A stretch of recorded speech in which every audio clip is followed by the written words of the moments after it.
I'm Kev. And I'm Steve. And we're from the internet. Want to get every episode of We're From The Internet at least a day earlier than the iTunes and Stitcher folk? Head over to we'refromtheinternet.com/pledge to support us on Patreon, and as well as early access, we'll throw in an exclusive weekly show just for our patrons too.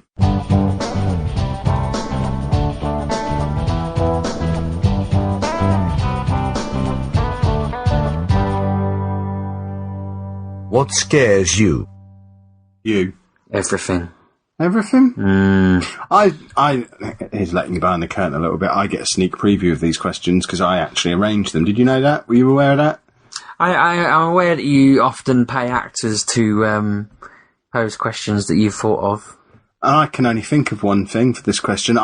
It's actually made me think there might be something psychologically wrong with me, because I always remember reading about how Hugh Laurie first realised that he was manically depressed when he went to a monster truck thing and was sat in a car with monster trucks going around all around him, and he was just sat there thinking, and didn't feel anything. And I was thinking, there's nothing, it's heights, really, that's about it. I don't like being high up. But even that, when we went up the stump, I fought through that so that I could laugh at you for being more scared of it than I was. You like laughing at me more than you. Yeah, if you hadn't been there, no way would I have gone to the top. I only went up to the top so I could laugh at you and point at you from the top. See, I don't like heights, that's the big one. I mean, there aren't things I'm particularly, scared of doing, I suppose, other 5 than years being up high, ago, or perhaps 10 years ago maybe, I'd be scared to come downstairs in my house after dark because I didn't want to get destroyed. I suppose there's the knife lady in the garden, that little, but even that's more of a gag these days. That used to be a genuine fear, but I come outside in the dark now, and I don't know.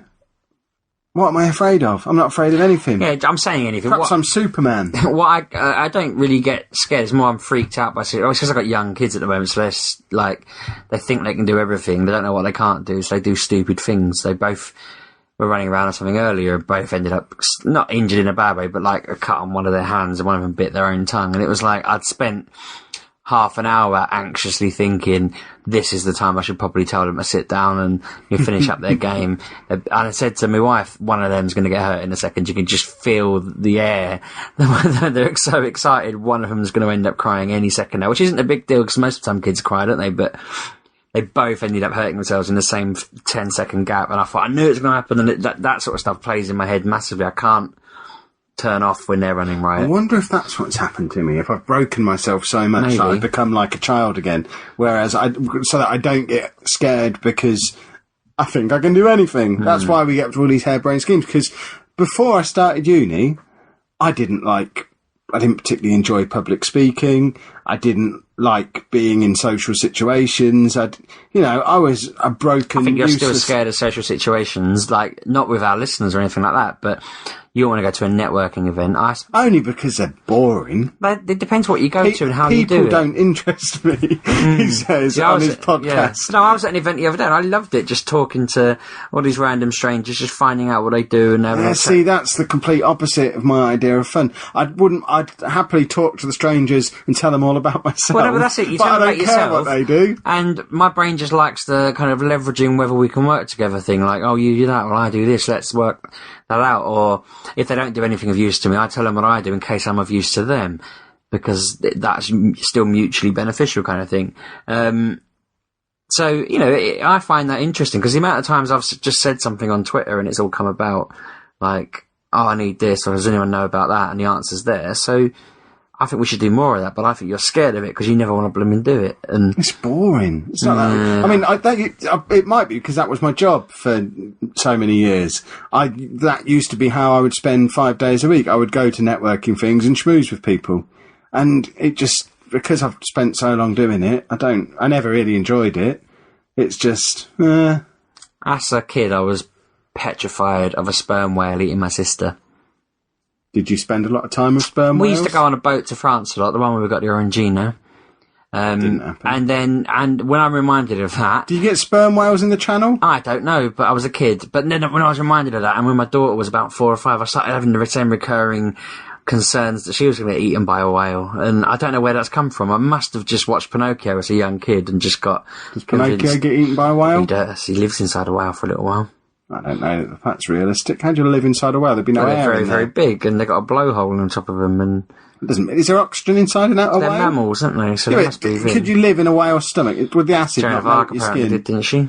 I don't know who she is. The woman who lived inside a whale. That's what she's famous for. Why isn't she called Joan of Whale then? I don't know. Are you telling me she had an arc that was more famous than the fact that she survived being I think eaten she's by a from a giant place animal? called Ark or something, I don't know.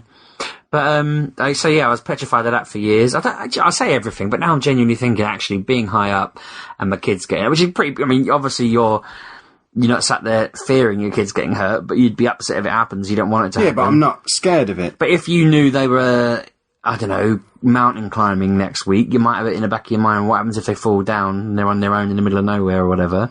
You might have that worry. Whereas with mine, I mean, my daughter, I'm not so worried because she's competent and everything, but my son will just hurl himself off high steps, and he went down a slide backwards and smacked his head on the floor, but he thought it was hilarious, and I was like, oh my God, because I just didn't expect him to come down backwards. I fell down the stairs as a kid and got up at the bottom and laughed because I thought it was funny. Yeah, well, I used to do kung fu and get clattered. Used to do kung fu. Oh no, and I'd get clattered really hard in the face and like feel like my I nose used was to be an broken. astronaut. And I'd just laugh at how I did do kung fu. I was an astronaut. You were not. And I went on safaris dressed as an astronaut, and then I was a chef in a 5-star hotel. Stop making stuff up. I did do kung fu, and when I got hit I'll let really the hard, listener decide which of those 4 scenarios are most realistic. yeah, even though you should get hit really hard, I used to find it hilarious. But so I didn't have a fear of being hit particularly. I think we should do a YouTube channel. We need someone to give us a whole load of cash, and then we're going to do a YouTube channel where we try and scare each other.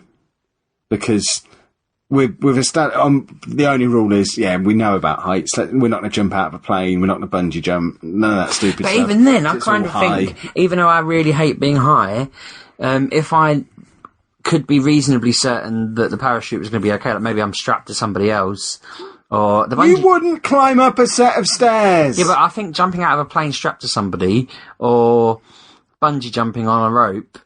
So what was it?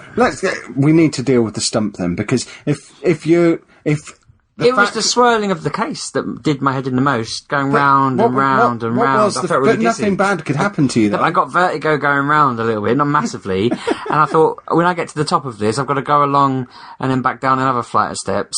I already feel like I'm going to fall down this. I don't want to get to the top and be dizzy and fall over But the even edge. if you had stumbled on those steps, you'd I would have just just hit a fallen wall. down, yeah, but you what I wouldn't- meant was when I get to the top, I'm going to feel so dizzy.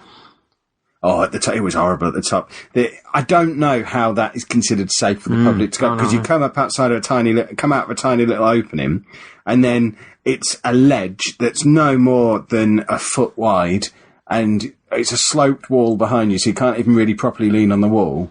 And the only thing to stop you falling over is, those little metal rails that you have that are like a foot high outside people's gardens. There was one of them. So just at the right sort of height for you to trip over. And you have to walk like 5-6 yards to get to the next opening. Yes, so I walked along that, and that was horrible. There is a video of YouTube on me at the top there, and that's the most terrified you'll ever see me in video, because it was awful. But how is that safe? No, it's not safe, but I think if I'd got to the top feeling dizzy from all the round and round and round and round and round that we were doing, we were dragging ourselves up those steps. Oh yeah, it was horrible. They're very steep, and it was very dizzyfying, or whatever the word is. I would have just collapsed over the edge and died, and that's what I kept thinking about. I just kept thinking, I'm going to get up there and fall, That would have so I made a might good as well just video. go back down. That's what I did. Want an extra episode of We're From the Internet every week? Head over to we'refromtheinternet.com/bonus to get an exclusive weekly bonus episode 100% free.